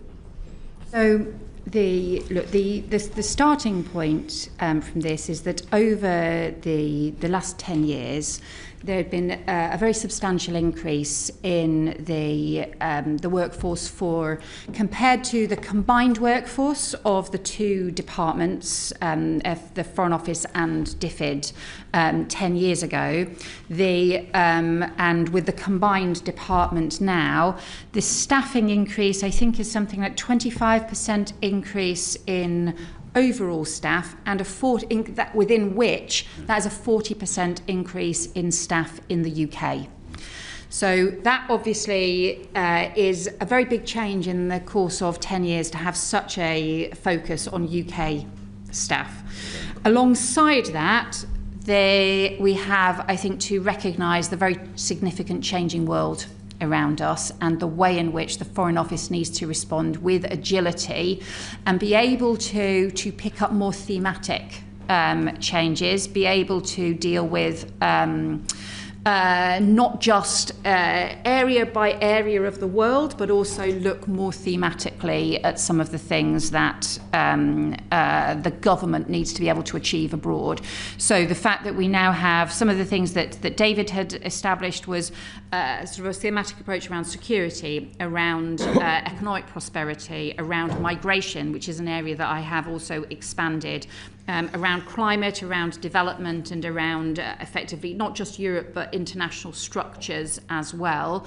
and that we needed to be able to move and have a restructuring that reflected those priorities. So yes, there is a sense of what the overall priorities should be as part of this discussion, but in terms of then the detailed staffing decisions, those have to be taken through the civil service about how best to make sure that those staffing decisions are then made, and how that can be done in the most positive way to ensure that we also have the scale of training, the diplomatic training and skills that we have for the future as well. And what kind of timescales are you looking at to complete? If I may, Foreign Secretary, we need to make sure that we have got a structure in place for the beginning of the new financial year. That doesn't mean, of course, that all the consequences of that structure will have been worked through by that point. But given our hearing on the annual report last week, we're trying to make sure that the overall allocations, budgets and workforce plans are in place for the beginning of the new financial year. So what will happen? So by April, presumably you'll have made the decisions about the numbers of staff, jobs, potentially that may have to go. Yes. At that point. Okay, do you not think that that's too soon? Can I just ask us about this reshaping? What you've told us so far is that there's a top layer which is being shrunk, and then that top layer is being asked to put forward plans for reducing their staff below them between 15 and 25%. And that does seem to me to look more like cutting a bit of salami than it is about looking at how the FCDO's reshaping reflects the priorities of the Foreign Secretary. Well, what we're trying to do is make sure that, if we end up recommending back to the Foreign Secretary a completely blanket staff cut across every directorate, I think we will have failed.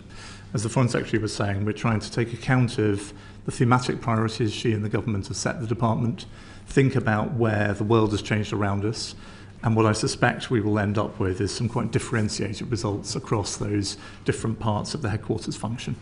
Okay. And there are three areas, for example, that I've sort of been increasing the focus, just as a for example, which is increasing the staffing around migration, because we need to do much more around the prevention work, around returns, around upstream, and also around being able to expand some of the principles that underpinned the agreement with France. We will only actually be able to tackle some of those issues if we work with other countries. Also around Sudan, we've been increasing the number of people working on Sudan because that is incredibly important. And I'm also increasing the emphasis around some of the violence against women and girls and some of the work on women and girls more widely. Of course, so this involves actually being able to try and respond to our priorities and be able to reflect that and to move staff appropriately to be able to do that. Okay. It feels like an incredibly rushed process to do all of this in 4 months. What steps will you take to ensure that you involve the union within this very tight timescale? May I answer that, Foreign Secretary? We are meeting with the departmental trade unions extremely frequently and regularly. So my HR team met with the trade union side twice last week, an hour each time. We are trying to bring them with us as far as we possibly can and genuinely value the engagement and ideas that they're bringing to those discussions. So the commitment, as I made to you last week and I want to make in front of the Foreign Secretary, is that we will engage strongly and continue to engage strongly with the trade union side, listen to their concerns. We have absolutely no desire for our colleagues to feel anything other than supported and properly dealt with through this process. Thank you. Foreign Secretary, last week we also discussed the fact that the FCDO has the highest rate of bullying, discrimination and harassment, almost double the civil service average. Why is there such a toxic culture at the FCDO? So I am concerned about that survey.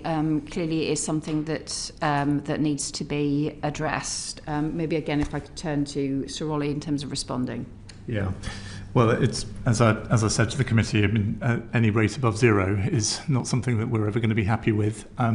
You're right. The level reported in our people survey scores has been high relative to other civil service organisations. It still is in the results that have just been given to us, though down on the previous year. And so the most important thing I think we can do, and we're doing at pace now, is to try and, because we get information at quite a granular level about teams at headquarters, about posts overseas, is work out those areas where we seem to be improving and improving fast and make sure we're learning the lessons from that and promulgating them across the organisation. Plus, of course, taking a very close interest in those areas where bullying, harassment scores appear to be stubborn, and making sure that we're discussing why that might be with the either heads of mission or senior officers at home who are responsible for those parts of the department. And that follows on from the comments of Nick last week, where he said we're a little bit stuck on the issue of bullying. Foreign Secretary, is that really an acceptable position? No, clearly it's not, and we need to make sure that progress is made. I think it's having served in very many different government departments, and I'm not going to even count how many now in different times through the years. There is, I find the Foreign Office is distinctive because it has so many people overseas and so many different, therefore, parallel structures in terms of HR management overseas. So I think, but we need to make sure that that doesn't become a sort of an obstacle for tackling things that might be much simpler in a single department that has got a sort of single set of structures and therefore can do change programs much more swiftly in a single coordinated way. The fact that we have such a disaggregated footprint all over the world as part of the very purpose can't be a reason why we can't address issues that come through on surveys like that. Thank you. Thank you, Jo. Can we go on to British Overseas Territories, Phil? Yes, the UK government is preparing to host a major international summit next year on countering illicit finance. Foreign Secretary, what do you hope to achieve through the summit? Thank you. Yes, well, as you can see, we've set out a new strategy on tackling illicit finance, which is a cross-government strategy as well, and I think highlights the issues that we have been raising, that certainly that my predecessor, that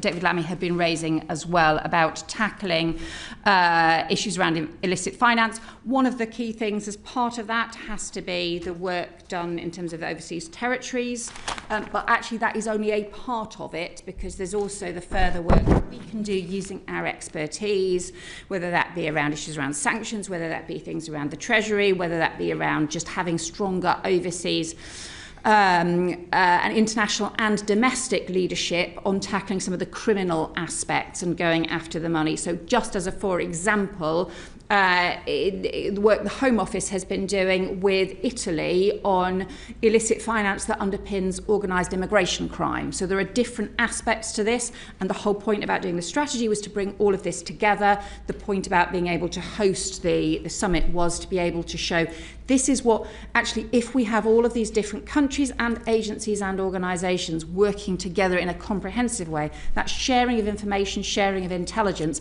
that is how we will literally follow the money, go after the money, and be able to tackle the criminals who are at the heart of it. Now, you've spoken quite a lot in today's session before the committee about sanctions. What moral authority will the UK government have to convene an international countering illicit finances summit if our own overseas territories fail to tackle the offshore financial secrecy, which allows the likes of Putin's cronies to clean and stash their corrupt proceeds offshore? So I'd say two things. First of all, we do expect greater progress from the overseas territories. We are insisting on it, and I raised it in the Joint Ministerial Council with them recently. Some of them have made substantial progress, others have been slower, and our anti-corruption champion, Baroness Hodge, has been visiting some of those in order to hasten progress as well. I would though just say, I think in terms of the application of sanctions, some of the overseas territories have done some excellent work in terms of the application of sanctions, and that has had a significant impact, especially on some of the sort of Russian shadow fleet issues, given the maritime focus of some of those countries as well. Thank you. One more question. You're right, good, because we're running out of time. Thank you.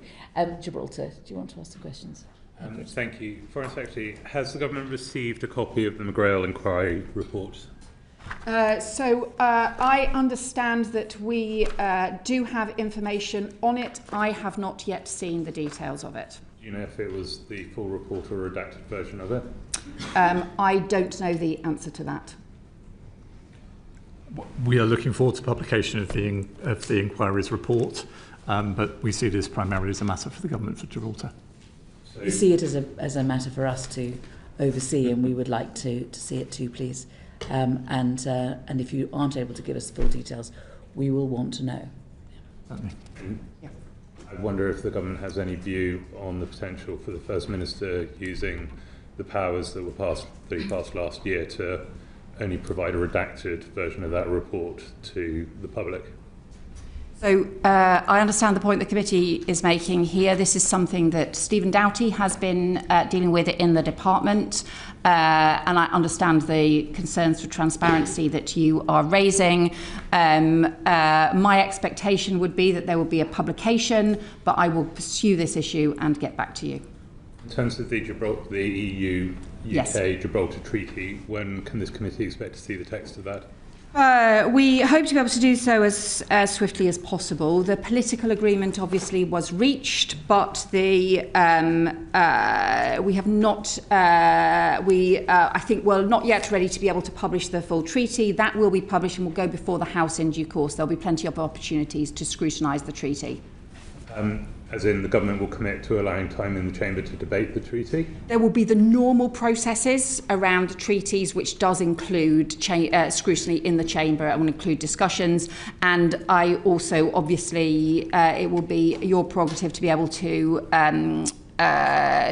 ask questions and to scrutinise the committee from the point of view of the subcommittee as well. The normal process at the moment is that we have weekly urgent questions on Chagos in order to be able to do so, because proper time hasn't been allowed to scrutinise the treaty. So I'm wondering whether or not the government wants to commit to allowing time to scrutinise the EU-UK Gibraltar Treaty. I think, to be fair, there's a whole piece of legislation going through around BIOT, which has lots of opportunities for lots of discussions in both houses of Parliament, and there have been such. There have been very many long debates, both in the Commons and in the Lords, about some of the issues, including around Chagos, including around BIOT, and so on. So those have been extensive discussions. Finally, just in terms of the inquiry, the McGrail inquiry, do you foresee any situation in which the report itself will delay the completion of the negotiations over the UK-EU treaty? I would not expect that, and certainly wouldn't want to see that at all. This is been an ongoing negotiation on the details, where a political agreement has already been reached and signed up to by the government of Gibraltar, by UK and Spanish governments, and it's really important that that is taken forward as rapidly as possible. Uma. Thank you, Chair. Foreign Secretary, you'll be aware of the devastating flooding in Sri Lanka as a result of the cyclone. It's one of the worst humanitarian and natural disasters there. Can I thank the government for the support that we've given and working with humanitarian partners? Can I get your commitment that you'll continue to look again at what more we can do? And I've written to the department to ask us to encourage the Sri Lankan government to make sure that communications go not just in English and Sinhalese, but also in Tamil. Well, actually, thank you for raising that point. This was just the most devastating of cyclones, and I would send condolences to all of those who have lost loved ones, but also the damage people have seen to their homes, to communities as well. We provided 675,000 of humanitarian support through the Red Cross and UN partners, as well as other civil society organisations, in order to be able to deliver some of that life-saving care and emergency supplies. We're also continue to be in close contact with the Sri Lankan authorities on this, and I will also ensure that Seema Malhotra, the Minister who covers this, will also pursue the issue around the language access as well for information. Thank you. Turning to another matter in Sri Lanka, Foreign Secretary, when your predecessor appeared before the committee in November 24 and again in July 25, I asked him about justice for the Tamil community. An investigation by the Office of High Commissioner for Human Rights at the UN found that there were reasonable grounds to believe that Sri Lankan forces committed war crimes and crimes against humanity, including torture, sexual violence, and forced disappearances. The list goes on. This is against the civilian population. It's been 15 years since the war's end, and there's not been a special court or any criminal investigations into those war crimes, crimes against humanity or genocide. The victims, their families, the survivors, no one's been listened to. Given that the Sri Lankan state has failed to prosecute the perpetrators of war crimes, they won't ratify the Rome Statute of the ICC, and there's a lack of political will. Will the UK continue to push the Sri Lankan government to make sure that there is justice and accountability for Tamils? Yeah. So obviously, as you say, this is a deep, long-standing and troubling issue. We do continue to encourage the Sri Lankan government to recognise the legitimate concerns around the need for truth and reconciliation here, and to properly recognise and address some of those long-standing serious problems and grievances as well. So we will continue to raise this. We have also pressed the Sri Lankan government to take transformation action and sustained action in terms of improving human rights, and I think, as you'll probably know, that we had sanctions, I think, 4 individuals back in March, I think, of this year as well on those grounds. So we see this as an issue moving forward as well. I welcome that, and if you're looking at further sanctions as a package, please do consider some of the other individuals that have been put forward too. There's one last question, and that's this. Your predecessor agreed that Lord Mandelson, as a political appointment to the role of UK ambassador to the US, would appear before the committee to face questions on the suitability of the role. And in the 7 months that he was in post, although we did ask many times, that session never took place. So will you commit to the committee that we will be given the opportunity to question politically appointed ambassadors from now on? So I think you would probably understand is for us to do hearings and so on while there is a political process or while there is an appointment process underway would, I think, obviously be very difficult. Yeah, but we do want ambassadors, including political appointment ambassadors, to be able to give evidence to the committee where it is appropriate to do so. So I can say that yes, we will facilitate that.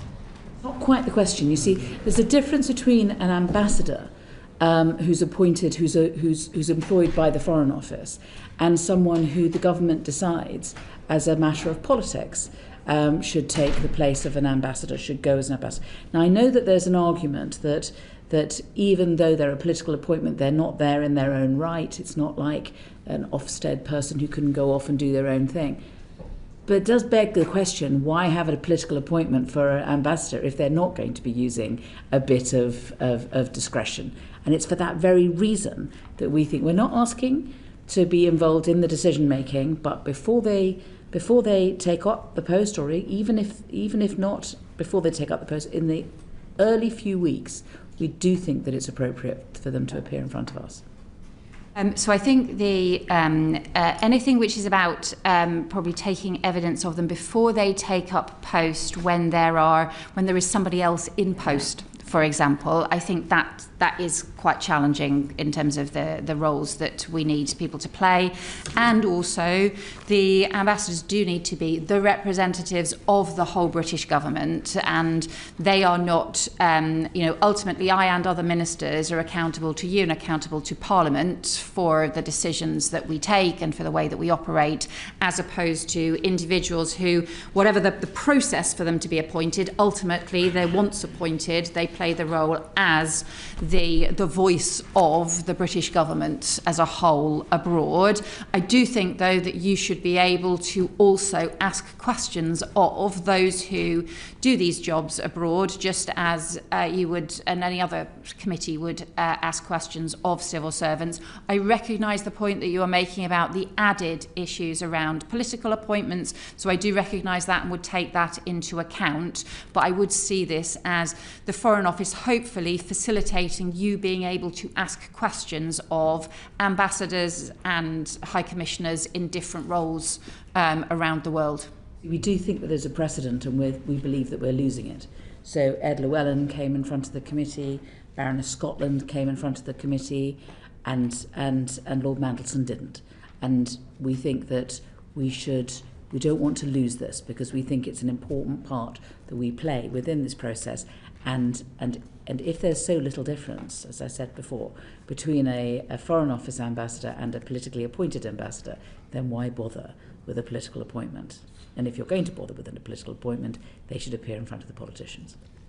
I think the way in which the committee was able to question Ed Llewellyn, I think, is a good thing. So I am recognising the point that you are making, whilst also saying that I think this should be something where you can take evidence from ambassadors more widely. Forgive me, Foreign Secretary. I think I wrote you on this point, Chair, that I think Ed Llewellyn gave evidence to the committee after he took up his appointment in Paris. Yeah. No, and we're not, and we're absolutely. I hope that I've been. If I've not been clear, it's my fault. But I don't want to be involved. We don't want to be involved in the decision. We don't want to be, we quite understand it could be embarrassing for an ambassador who's still doing a job for another for the next person to be in front of the committee, possibly saying slightly different things. What with them being a political appointment and all. So we don't want that to happen. So we do appreciate it, but nevertheless, they should appear in front of us, and we think that we would add extra value if that's what happened. Anyway. Sorry about that. That was the end of it. And we would like to thank you for appearing before us today. And you've agreed to write to us on several points, and we look forward to those. And we look forward to seeing you regularly in as part of our job, scrutinising the Foreign Office, and wishing you a happy Christmas. Thank you. Thank you very much, and happy Christmas.